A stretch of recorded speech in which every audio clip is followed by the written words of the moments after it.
Hello दोस्तों, स्वागत है आपका हमारे YouTube channel concept for success में।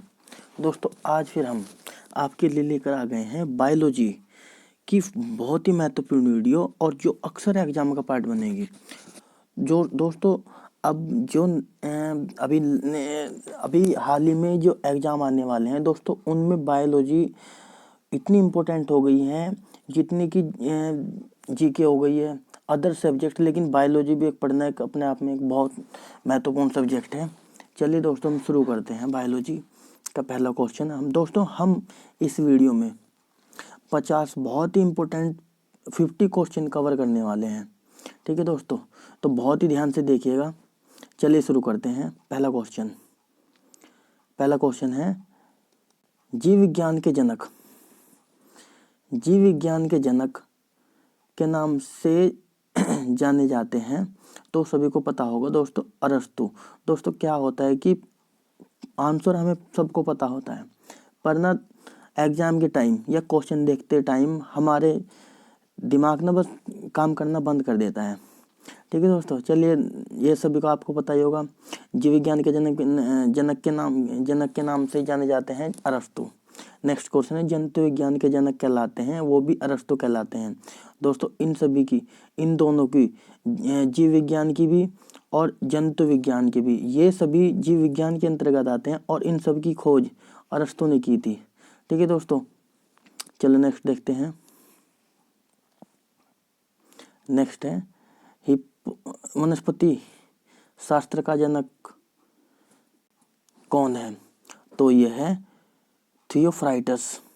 ठीक है दोस्तों, थियोफ्राइटस। और चिकित्सा शास्त्र के जनक किसे कहा जाता है? तो कहा जाता है हिप्पोक्रेटस को। ठीक है दोस्तों, हिप्पोक्रेटस यानी कि जो चिकित्सा शास्त्र है, यानी कि वो सभी आप सभी को पता ही होगा। नेक्स्ट देखते हैं, बॉटनी शब्द की उत्पत्ति किस भाषा के शब्द से हुई है? तो बॉटनी शब्द की उत्पत्ति हुई है ग्रीक भाषा से। ठीक है दोस्तों, चलिए नेक्स्ट देखते हैं। हिस्टोरिया प्लेंट्रम पुस्तक के लेखक कौन है? हिस्टोरिया प्लेंट्रम पुस्तक के लेखक कौन है? तो ये है थियोफ्राइटस। ठीक है दोस्तों, और नेक्स्ट देखते हैं, हिस्टोरिया एनिमेलियम पुस्तक के लेखक कौन है? तो वो अरस्तु हैं। ये बुक उन्होंने तभी लिखी थी जब इन्होंने इसकी खोज की थी, जीव विज्ञान की। तो ये उस तभी लिखी थी। हिस्टोरिया एनिमेलियम पुस्तक के लेखक कौन है? तो ये अरस्तु ही हैं। ठीक है दोस्तों, चिकित्सा शास्त्र के विद्यार्थियों को किसकी शपथ दिलाई जाती है? तो ये बहुत कम पता होता है। जो ये चिकित्सा शास्त्र के विद्यार्थियों को किसकी शपथ दिलाई जाती है? तो दिलाई जाती है हिप्पोक्रेटस की। ठीक है दोस्तों, चलिए नेक्स्ट देखते हैं। वह विज्ञान जिसका संबंध जीवधारियों के अध्ययन से होता है, तो कहलाती है, जीवधारियों का विज्ञान किससे होता है? तो वो कहलाती है भौतिक विज्ञान से। भौतिक विज्ञान से संबंधित होता है, जीवधारियों के अध्ययन से होता है। वह विज्ञान जिसका संबंध जीवधारियों के विज्ञान से होता है, तो वो कहलाता है भौतिक विज्ञान। नेक्स्ट है, फाइकोलॉजी में किसका अध्ययन किया जाता है? तो किया जाता है शैवालों का। ठीक है दोस्तों, तो पर्यावरण का अध्ययन जीव विज्ञान की किस शाखा के अंतर्गत किया जाता है? तो पर्यावरण का अध्ययन किस जीव विज्ञान की किस शाखा के अंतर्गत किया जाता है? तो किया जाता है परिस्थिति के अंतर्गत। नेक्स्ट है, फूलों के संवर्धन के विज्ञान को क्या कहते हैं? तो कहते हैं फ्लोरिकल्चर। वो तो आप सभी को पता ही होगा दोस्तों, फूलों के अध्ययन को कहा जाता है फ्लोरिकल्चर। और डेंड्रोलॉजी का संबंध है झाड़ियों के अध्ययन से, डेंड्रोलॉजी। और पुष्पों का अध्ययन कहलाता है एंथ्रोलॉजी। ठीक है दोस्तों, एंथ्रोलॉजी। नेक्स्ट है, जीवाश्म वनस्पति विज्ञान में अध्ययन किया जाता है, तो किया जाता है जीवाश्मों का। वो कहते हैं ना कि इसकी आयु ज्ञात की जाती है, तो वो इसी के उस द्वारा की जाती है। वनस्पति संवर्धन से संबंधित विज्ञान की शाखाओं को क्या कहते हैं? तो कहते हैं हॉर्टिकल्चर। नेक्स्ट है, जीवों एवं वातावरण की अंतर जीवों एवं वातावरण की अंतर अभिक्रिया से संबंधित जीव विज्ञान की शाखा कहलाती है, तो कहलाती है पारिस्थितिकी। ठीक है दोस्तों, चलिए नेक्स्ट देखते हैं। तो नेक्स्ट है वनस्पति विज्ञान की वह शाखा जिसमें शैवालों का अध्ययन किया जाता है, तो कहलाती है फाइकोलॉजी, वनस्पति विज्ञान की। और सिल्वीकल्चर वनस्पति विज्ञान की वह शाखा है जिसमें वर्णन होता है वन के विकास का, यानी कि सिल्वीकल्चर में हम पेड़ों के यानी कि वनों के विज्ञान के अंतर्गत आता है। ठीक है दोस्तों, नेक्स्ट देखते हैं। स्पर्मोलॉजी में किसका अध्ययन किया जाता है, तो किया जाता है बीज का। नेक्स्ट है, तो नेक्स्ट क्या है, नेक्स्ट है एग्रोस्टोलॉजी में अध्ययन होता है, वो होता है घास का। एग्रो यानी कि एग्रीकल्चर, एग्रोस्टोलॉजी में अध्ययन किया जाता है घासों का। और पीडोलॉजी में अध्ययन किया जाता है भूमि का।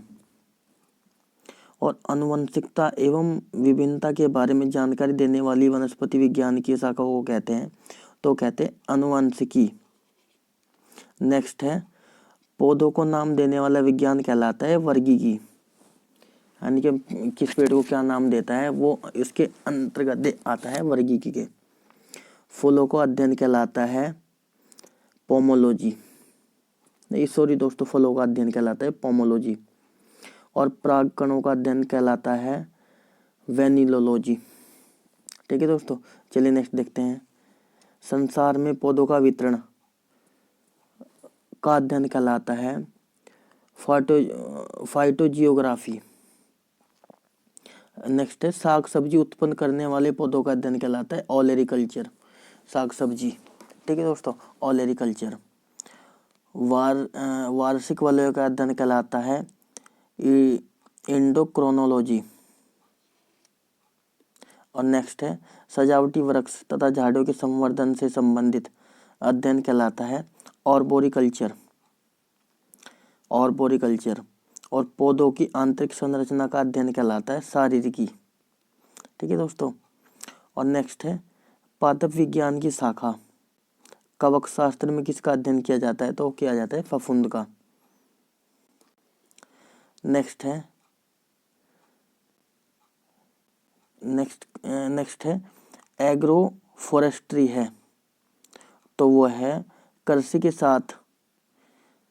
साथ साथ उसी भूमि पर बारहमासी वृक्ष लगाना, यानी कि दोस्तों वो कहलाता है जैसे हम फसलों के साथ में ना कोई पेड़ लगा देते हैं, एग्रो फॉरेस्ट्री है। तो किसी हमने गेहूं लगा दिए या कुछ भी अन्य फसल लगा दी, तो हमने उसके खेत के फील्ड के चारों तरफ हमने कोई भी पेड़ लगा दिए, तो उसके साथ साथ भूमि पर बारहमासी वृक्ष लगाने, यानी कि वो उसके साथ साथ लगा देते हैं। ठीक है दोस्तों, और बारहमासी यानी कि 12 के 12 मंथ वो खड़े रहते हैं। नेक्स्ट है वृक्ष संवर्धन किसका अध्ययन है, तो वह है वृक्षों और वनस्पति की खेती का। ठीक है दोस्तों, चलिए नेक्स्ट देखते हैं। जीव द्रव्य के पृथक्करण एवं संयोजन से संबंधित वनस्पति विज्ञान की शाखा कहलाती है टिश्यू कल्चर। ठीक है दोस्तों, नेक्स्ट है निम्न में से किसे वर्गीकी का पितामह कहा जाता है, तो कहा जाता है लिनियस को। नेक्स्ट है द्विनाम पद्धति के प्रतिपादक हैं, तो वह कौन है, तो वह है लिनियस। ठीक है दोस्तों, चलिए नेक्स्ट देखते हैं। वर्गीकरण का प्राकृतिक सिस्टम किस वनस्पति विज्ञान के प्रस्तुत किया गया था, तो किया गया था स्वीडिश। पुष्पी पादपों को रखा गया है, तो वो रखा गया है फेनरोगम्स में। अपुष्पी पादपों को रखा गया है क्रिप्टोगैस्म से। नेक्स्ट है वर्गीकरण की आधारीय इकाई है, तो वो है स्पीसीज। वर्गीकरण की आधारीय इकाई क्या है, तो है स्पीसीज। नेक्स्ट क्या है हाइड्रोफाइटस होते हैं जलीय पौधे। और द्विनाम पद्धति का अभिप्राय है पौधों के नामों के 2 शब्दों से लिखना, जो बताते हैं वंश और जाति। ठीक है दोस्तों, नेक्स्ट है जिन पौधों पर बीज बनते हैं किंतु पुष्प नहीं लगते कहलाते हैं, यानी कि ऐसे पौधे कौन से जिन पर बीज बनते हैं पर पुष्प नहीं लगते कहलाते हैं अनावृत बीजी। ठीक है दोस्तों, अनावृत बीजी। नेक्स्ट क्वेश्चन है, जीवाणु की खोज किसने की थी? तो वो तो पता ही है दोस्तों, ल्यूवेनहॉक ने। और नेक्स्ट है, जीवाणुओं को पौधे माना गया है क्योंकि इनमें कठोर कोशिका भित्ति होती है। चलो नेक्स्ट देखते हैं, जीवाणुविक कोशिका में नहीं होती है तो होती है सूत्रकर्णिका। ठीक है दोस्तों। नेक्स्ट क्वेश्चन क्या है, जीवाणु की साधारण आकृति क्या होती है? तो होती है छड़ रूपी, यानी कि छड़ के रूप की। ठीक है दोस्तों। नेक्स्ट क्वेश्चन है, जो जीवाणु आकार में सबसे छोटे होते हैं वे कहलाते हैं गोलाणु। ठीक है दोस्तों, जो आकार में सबसे छोटे होते हैं वो कहलाते हैं गोलाणु, यानी कि ये आकार में सबसे छोटे होते हैं। ठीक है दोस्तों। नेक्स्ट क्वेश्चन क्या है, एक गोल जीवाणु कहलाता है। तो एक गोल जीवाणु क्या कहलाता है? वो कहलाता है कोकस। ठीक है दोस्तों, एक गोल जीवाणु कहलाता है कोकस। सॉरी दोस्तों। ठीक है दोस्तों, चलिए दोस्तों, मैं आपसे इसी लास्ट क्वेश्चन की से विदा लेता हूं दोस्तों। ठीक है दोस्तों, अगर वीडियो हमारी वीडियो और हमारा पढ़ाना अच्छा लगा हो तो दोस्तों वीडियो को लाइक करें, शेयर करें और सब्सक्राइब करें। और दोस्तों बेल आइकन दबाना मत भूलिएगा। दोस्तों ऐसे ही हंसते रहिए, मुस्कुराते रहिए और अपने आप को सेफ रखिए। चलिए दोस्तों, थैंक यू, धन्यवाद।